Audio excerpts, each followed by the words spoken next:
Buenos días, bendiciones para todos, bendiciones a los que estamos aquí, que nos hemos saludado un momento antes ya, y bendiciones para todos los a los que llega esta transmisión de este estudio dominical.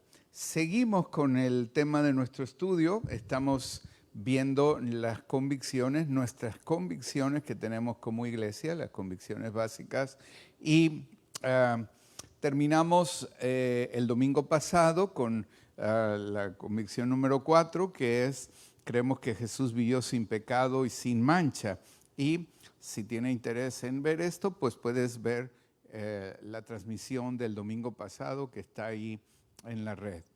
Y ahora entramos la convicción número 5, que dice así.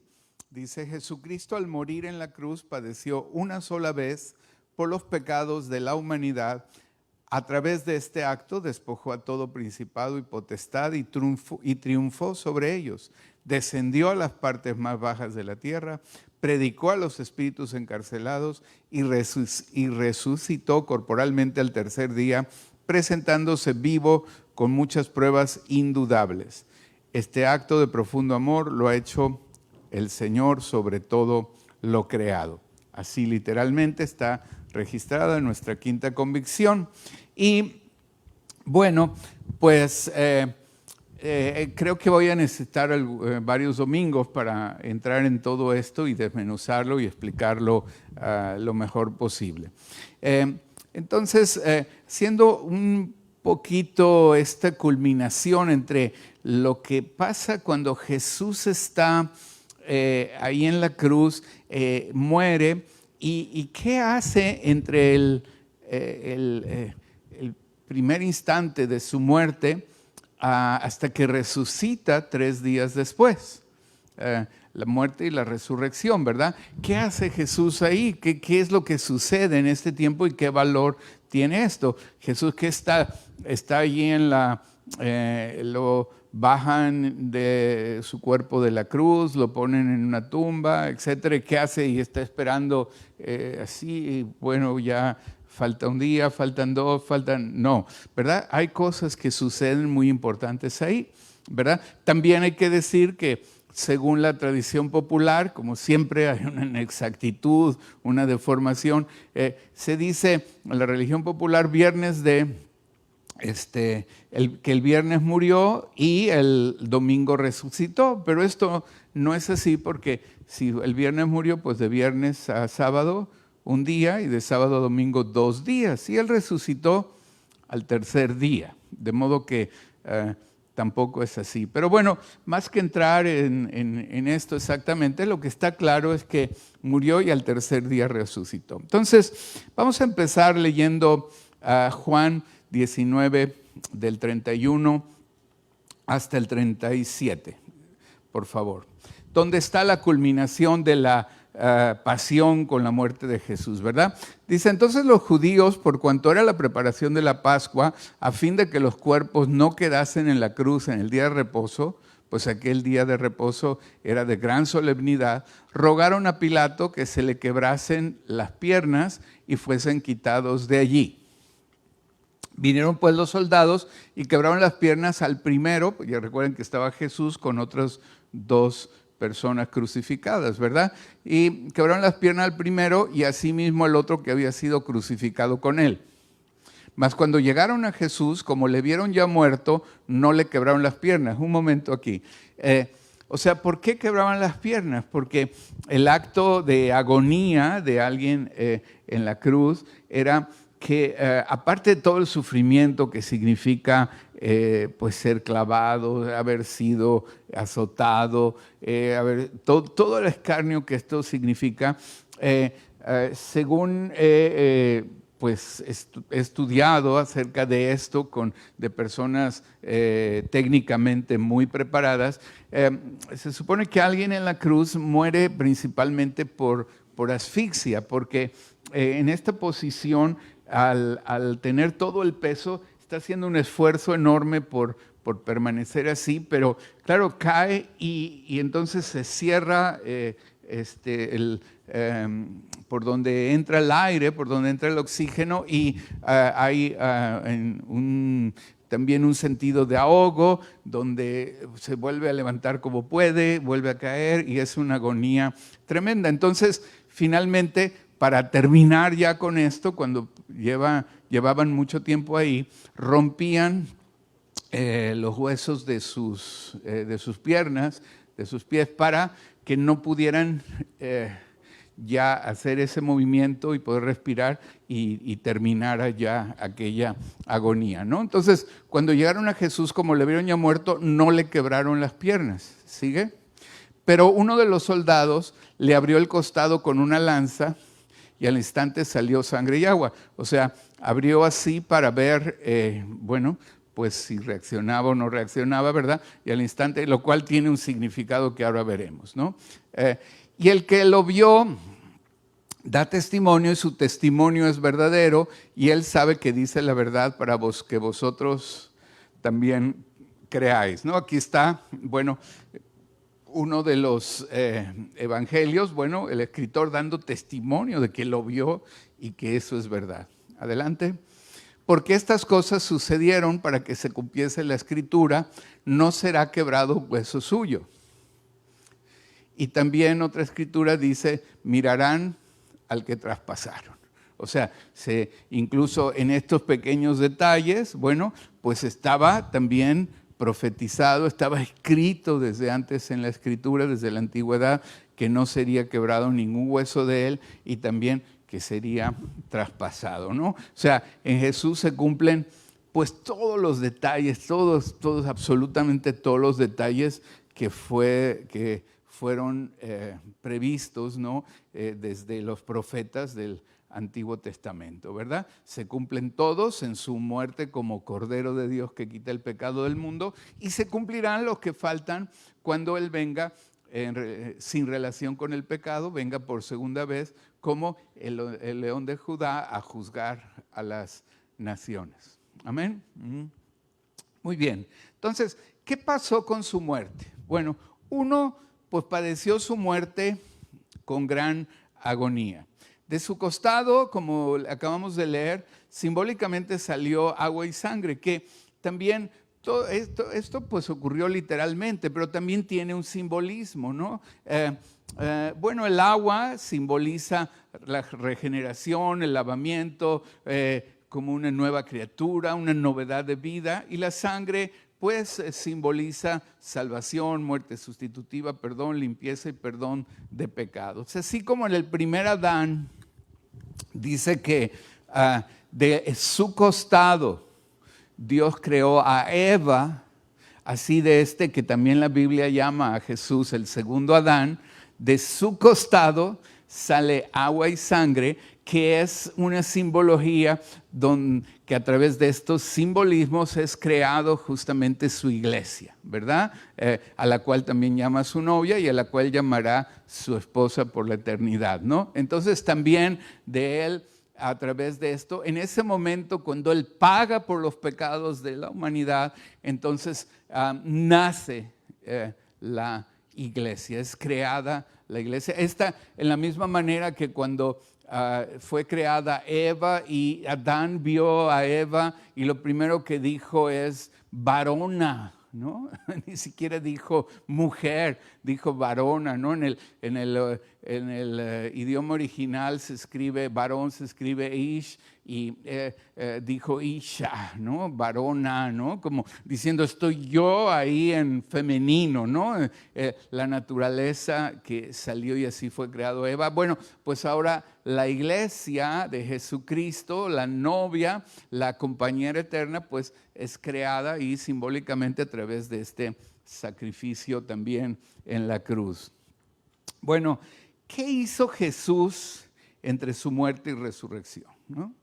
Bueno, porque este es gran tema y a veces casi no se habla de esto, ¿no? Como que, pues, ¿por qué tuvo que esperar 3 días? ¿Por qué no 10 minutos o 2 semanas o 3 meses? ¿No? ¿Por qué 3 días? Bueno, pues vamos a ver en 1 de Pedro, capítulo 3, versículo 18 al 20. Dice, porque también Cristo padeció una sola vez por los pecados, el justo por los injustos, para llevarnos a Dios, siendo la verdad muerto en la carne, pero vivificado en espíritu, en el cual, es decir, en el espíritu, también fue y predicó a los espíritus encarcelados, los que en otro tiempo desobedecieron cuando una vez esperaba la paciencia de Dios en los días de Noé, mientras se preparaba el arca en la cual pocas personas, es decir, 8, fueran salvadas por agua. Es decir, en estos 3 días lo que Jesús hizo es que fue y predicó a los espíritus encarcelados, es decir, y nos dice claramente la Escritura, los que en otro tiempo desobedecieron. Entonces, también mucha gente me ha hecho esa pregunta, bueno, ¿y qué pasa con aquellos que murieron antes de Jesús, verdad? ¿Qué sucede? Bueno, pues hay de dos formas. Uno, aquellos que también se salvaban, así como nosotros ponemos nuestra fe en lo que Cristo hizo en la cruz y tomamos como pago por nuestros pecados, antes de Jesús ellos ponían su fe en lo que Él haría en la cruz. Y si lo simbolizaban sacrificando la Pascua cada año, ¿verdad? Con un cordero por familia, etcétera, sabiendo que era un símbolo, un tipo del verdadero cordero que habría de venir. Entonces se salvaban también por fe. Pero ¿qué pasa con el resto de la gente que no creyó, que no vio, que no nada? Aquellos que incluso fueron parte de, perecieron, nos habla junto con los días de Noé y todo este tiempo atrás. ¿Qué pasó? Bueno, pues Jesús fue y predicó a los espíritus encarcelados. Y de la misma manera que vino aquí y gente creyó en Él y gente no creyó en Él, también, bueno, pues ahí entre los espíritus encarcelados, Él se presentó y predicó también. Les predicó a los espíritus encarcelados. Y habrá quien habrá creído en Él y quien no habrá creído en Él. Por eso cuando Jesús resucitó al tercer día, dice que muchos resucitaron con Él. Incluso todas las personas hasta antes de la muerte de Jesús, hasta un instante antes quien haya muerto, bueno, pues pudo recibir ahí su oportunidad en este ministerio de Jesús entre los espíritus encarcelados, ¿verdad? Y levantarse creyendo en Él, porque esa fue la primera resurrección. La Biblia nos habla de 2 resurrecciones. Nos dice Cristo, las primicias y lo que son de Cristo en su venida. Nos habla donde Jesucristo resucita. La primera resurrección ocurre ahí, donde todos los que creen de entre los que se salvaban por fe en el Antiguo Testamento y los que creyeron entre los espíritus encarcelados resucitan con Jesús. Y después la persona que muere un instante después de que tiene lugar esto, bueno, pues está durmiendo, esperando la segunda venida de Cristo para que sea la segunda resurrección. Esto es lo que enseña la Biblia. Lo veremos con más detalle, esto de las resurrecciones hacia adelante.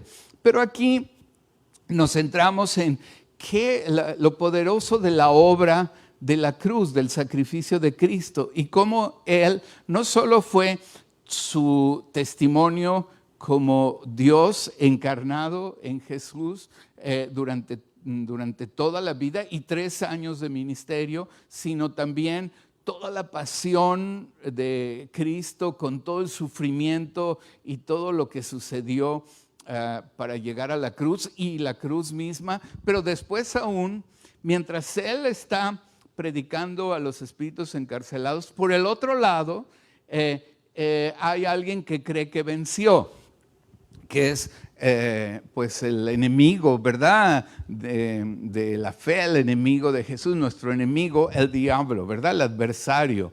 Y donde él en este momento cree, dice, bueno, en sí hay un versículo que dice en la Biblia que entonces vinieron tinieblas sobre la tierra. Y esto puede tener muchas interpretaciones, desde unas tinieblas como que se ocultó el sol o algo así, pero también es mi convicción que vinieron tinieblas, que el momento quizá que más pecado, más maldad, más situaciones oscuras vinieron sobre la tierra fue justamente en estos 3 días, donde el diablo y sus ángeles, los demonios, dijeron, bueno, pues ya ganamos, ya vencimos, ya logramos que no pudieran condenarnos, porque también tendría que condenar a toda la humanidad. Entonces ya vencimos.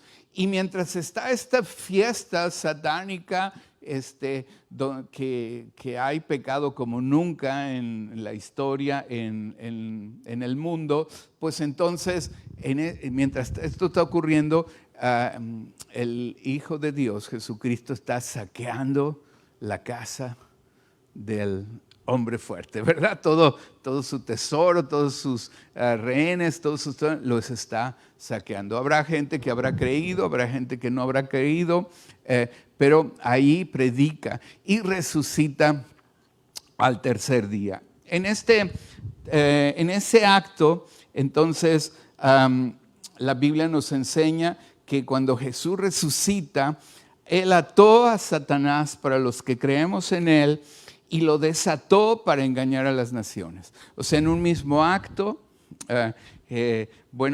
Jesús despoja totalmente a los principados, a las potestades de todo poder, porque el poder del acusador era, él ha pecado, y si tú eres un Dios justo, tú tienes que destruirlo. Él tiene que pagar las consecuencias. Ella tiene que pagar las consecuencias porque ha pecado. Y esta era la acusación permanente que frustraba el amor de Dios. Pero ahora el amor de Dios se manifiesta pagando por nuestros pecados. Entonces el acusador queda desarmado. Porque dice, ha pecado. Sí, pero y soy yo o eres tú. Si es que invocamos el nombre de Jesús, decimos, sí, yo he pecado, pero Jesús pagó por mis pecados.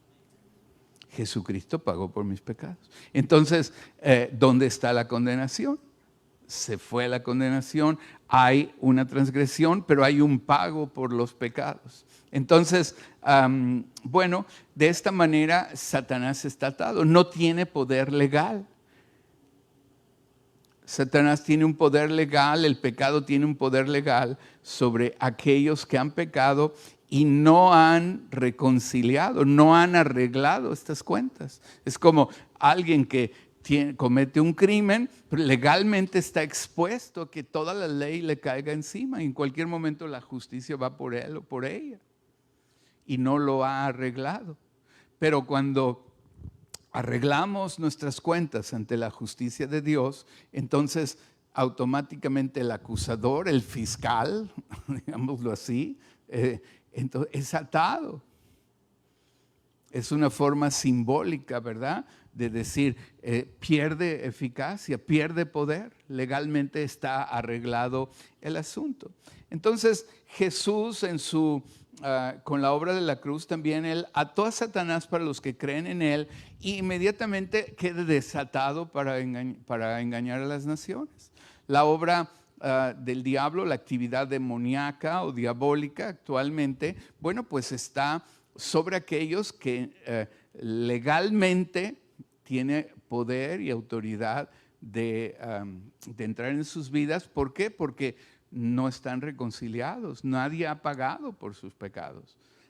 Pero está atado para aquellos que creemos, porque ya a alguien ya está pagada la deuda, no tiene ningún poder, es inválido su actividad, ¿verdad? Entonces, para aquellos cristianos verdaderos que dicen, ay, es que el diablo, no, el diablo está atado para los que creen y está desatado para engañar a las naciones. Es como, también no sirve de nada que él dice, ay, yo no creo en el diablo. Bueno, pues no importa si crees o no crees, pero es como si hay bandidos, hay delincuentes, dice, ay, yo no creo en los delincuentes. Bueno, pues no se creas o no creas, ahí están, ¿verdad? No sirve de mucho el decir creo o no creo en esto cuando es una realidad que está ahí.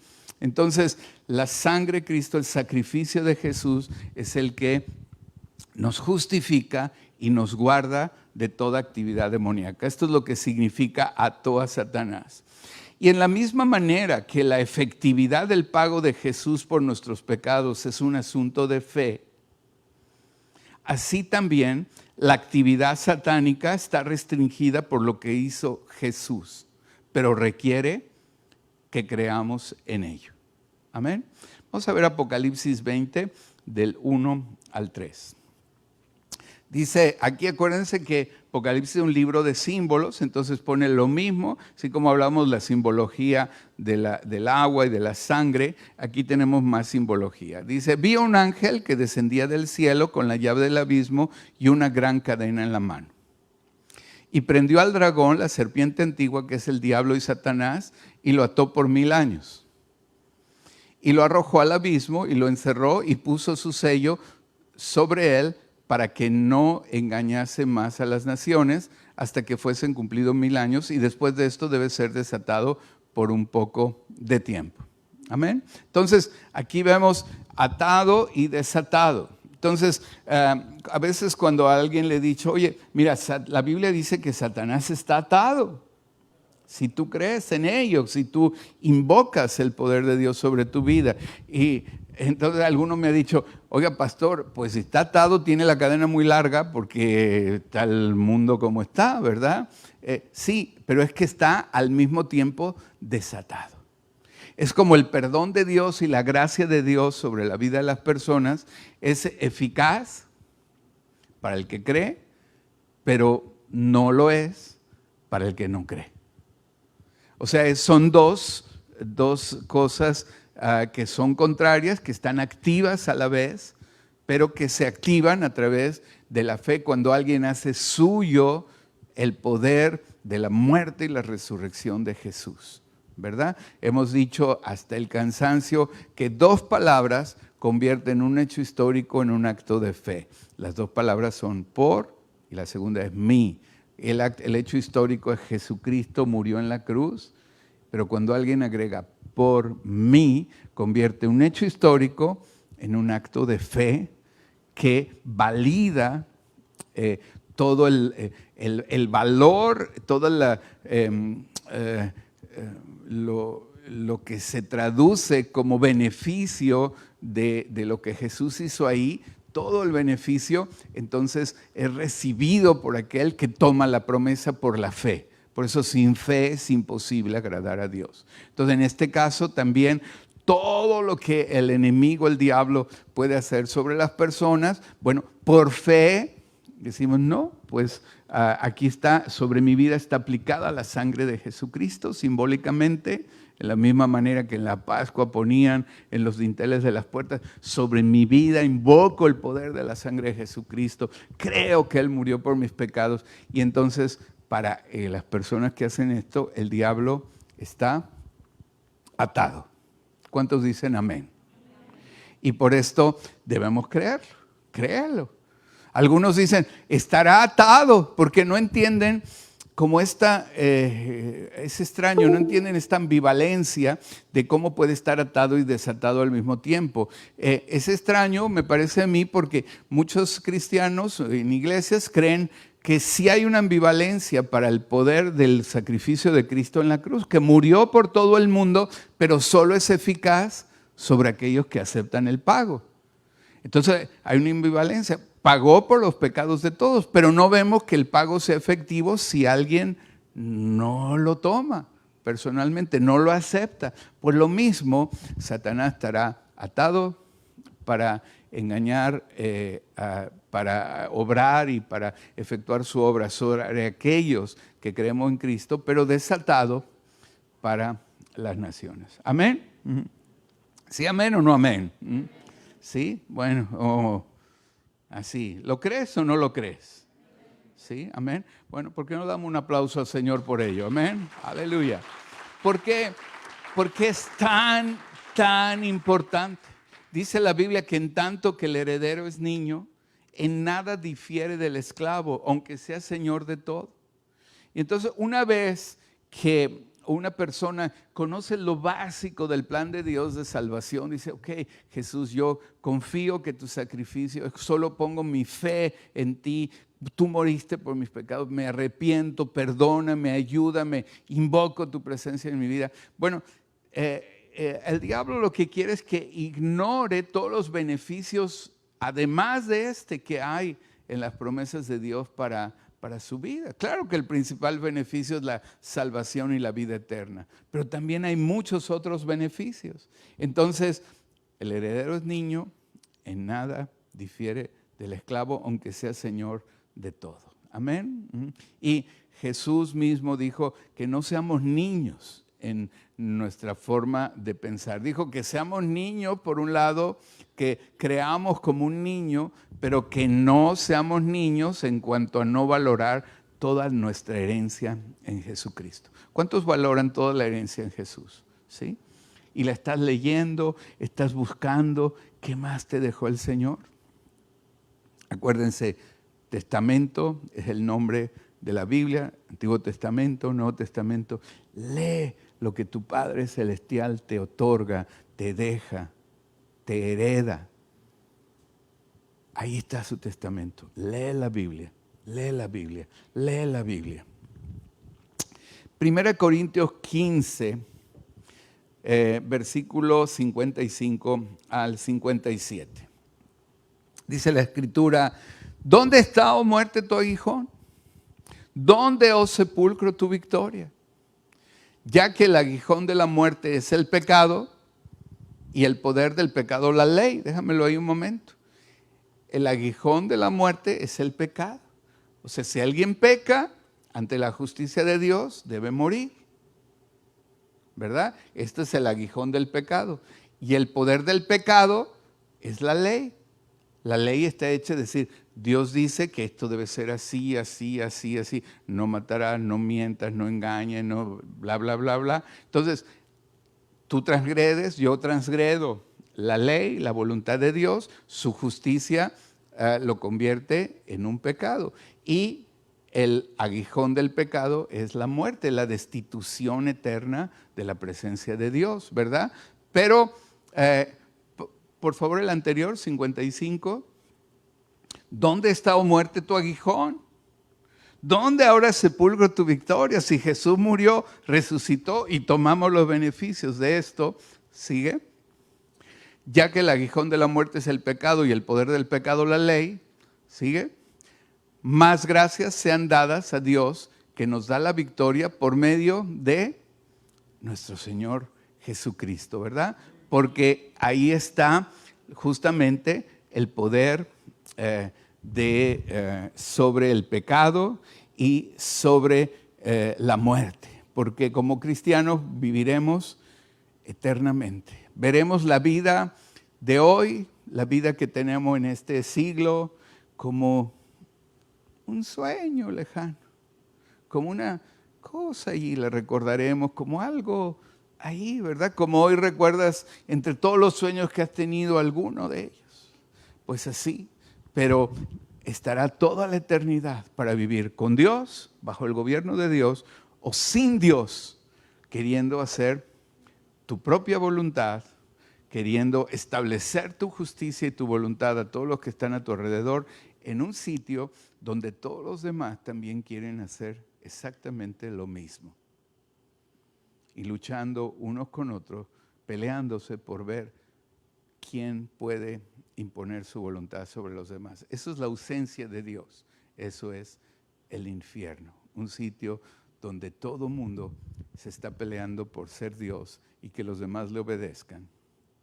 Algo así como se pone una casa cuando se empiezan a pelear por el poder, papá y mamá, o papá y los hijos, o los hijos y mamá, o los que viven ahí, o la abuelita, y empieza una lucha por el poder. Pero esa es una probadita de una vida eterna, o más bien muerte eterna, donde todos están luchando por el poder, que se haga lo que ellos dicen para siempre, por siempre, y todas las demás personas, a cambio, estaremos los que digamos, no, yo no quiero que se haga mi voluntad, yo quiero que se haga la de Dios, quiero que se haga la de Jesucristo. renuncio a mi justicia, renuncio a mi punto de vista para adoptar el punto de vista de Dios. Y entonces allí reinará uno solo, Jesucristo, y los demás estaremos contentos con lo que Él diga. Amén. De modo que, ¿dónde está muerte tu hijo? Vamos a ver Colosenses 2:15. Me encanta, bueno, me gusta toda la Biblia entera, ¿verdad? Pero este pasaje es que me encanta, ¿verdad? Mira, dice, Dios les quitó el poder a los espíritus que tienen autoridad y por medio de Cristo los humilló delante de todos, al pasearlos como prisioneros en su desfile victorioso. ¡Wow! ¿No? ¡Wow! Les quitó el poder. Esto es lo mismo que ató a Satanás, ¿verdad? Les quitó el poder y, repito, pero al mismo tiempo, para todos aquellos que no invocan la gracia de Dios y no creen en esto, entonces Satanás está suelto. Entonces, el reino de Dios y el reino de las tinieblas coexisten y por eso podemos ser trasladados de uno a otro reino, de uno a otro gobierno, a través de un acto de fe en lo que Jesucristo hizo en la cruz, ¿verdad? Apropiándolo. Por eso hay dos palabras poderosas. Cuando tú dices, por mí, lo hizo por mí. Porque quiero decirte que Dios te ama tanto que si tú hubieras sido la única persona sobre este mundo y no hubiera habido ninguna otra más, Él te ama tanto que hubiera venido y hubiera dado su vida por ti. Amén. Entonces, cuando tú tomas la herencia y dices, por mí, y entonces queda despojado. Ponme este versículo otra vez, y entonces todo está despojado, les quita el poder a los espíritus que tienen autoridad. ¿Por qué tenían autoridad? Por el pecado, ¿verdad? ¿Cuántos dormirían? Déjame ahí. ¿Cuántos dormirían con la puerta de su casa abierta? Con la puerta de su casa, es decir, me voy a dormir, voy a abrir la puerta de par en par hasta mañana. ¿Cuántos lo harían así? Nadie, ¿verdad? Bueno, pero si no, luego hablamos porque necesitaría ayuda a esa persona. Pero, ¿por qué no lo harías? Porque se puede meter alguien, ¿verdad? Por eso tenemos puerta y cerradura y candados y cerrojos y cosas así. Por eso, por el pecado. Porque alguien puede aprovechar la oportunidad y meterse dentro de tu casa. Entonces, ¿por qué no pecamos? Porque el pecado es abrir la puerta. ¿Quiere decir que alguien que peca está endemoniado? No necesariamente.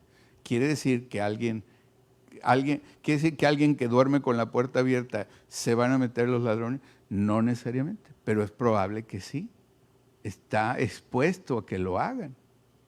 Así alguien que peca está expuesto a que entre ahí un mal espíritu y después haya consecuencias, y los malos espíritus vienen a robar toda la vida y toda la bendición que quiere dar Dios a la vida de las personas. Así hay gente que pierde la paz, pierde el gozo, pierde el contentamiento, hay disensiones, hay problemas, hay historias, te roba pues todo lo que puede. El ladrón, el diablo es un ladrón, él viene para robar, matar y destruir. Mas dice la Biblia que Jesucristo vino para dar vida y además darla en abundancia. Entonces, un acto de fe hace también, no solo nos salva, sino que nos cierra la puerta y pone el poder a los espíritus que antes tenían la autoridad de la puerta abierta, la autoridad del pecado. Por eso tenían autoridad, por el pecado. El pecado es la puerta abierta. Si alguien no se ha reconciliado con Dios, la justicia de Dios dice, está a expensas de esta justicia Y el diablo es el fiscal que viene ahí a acusar, a decir, a demandar y a cobrársela. Entonces, por eso dice la Escritura que como embajadores de Cristo, dice, os rogamos, dice el apóstol, ¿verdad? Y como cristianos nos unimos a este exhorto, a este ánimo, ¿verdad? A esta rogativa, ¿verdad? Como embajadores de Cristo rogamos en el nombre de Cristo. Dice, reconciliados con Dios. Reconcíliate con Dios. Señor, quiero reconciliarme, no he hecho lo que tú quieres. Trato de vivir como yo quiero. Sí, eso hace todo el mundo. Por eso hay tantos problemas en el mundo, porque nada más alguien dice, vámonos por aquí. No, ¿por qué? Vámonos por allá. Y ya hay un lío. Incluso cuando ya se pusieron de acuerdo a ir al mismo sitio, ya hay un lío por dónde llegar. Y luego a qué velocidad ir, ¿no? Y luego quién nos acompaña, ¿no? Y entonces todo es un lío. Entonces, no. Dios, lo que tú digas, Dios. Lo que tú digas. Lo que tú digas. Y Dios es un Dios, además, pues no es un Dios autoritario, sino con una autoridad de servicio genuina para pues darnos mandamientos que nos hacen bien, no que nos hacen mal, ¿verdad? Por esto, Él quita la autoridad de todos estos espíritus, Él quita la autoridad del diablo por medio de Cristo, que los humilló delante de todos. Es decir, ya no tiene autoridad de nada. Fuera de ahí, fuera de ahí, fuera de ahí, fuera de ahí, fuera de ahí. Y mira, hay un caso en la Biblia que es el del Gadareno. El Gadareno se le llamaba, como alguien se le puede llamar, el cancunense. Porque el cancunense vive en Cancún, el Gadareno vivía en Gadara. Por eso se le dice el Gadareno. Y estaba bien endemoniado. Dice que una legión de demonios. Algunos dicen que legión son 2,000, otros que 20,000. Fíjate si había demonios ahí. Y vivía en cementerios. Y al que pasaba por ahí lo atacaba, era agresivo.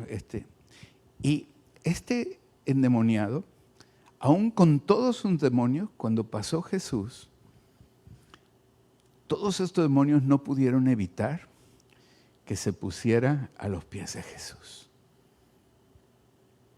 A veces, cuando alguien me ha dicho, este está endemoniado, pastor, está endemoniado, por eso no puede venir a Cristo.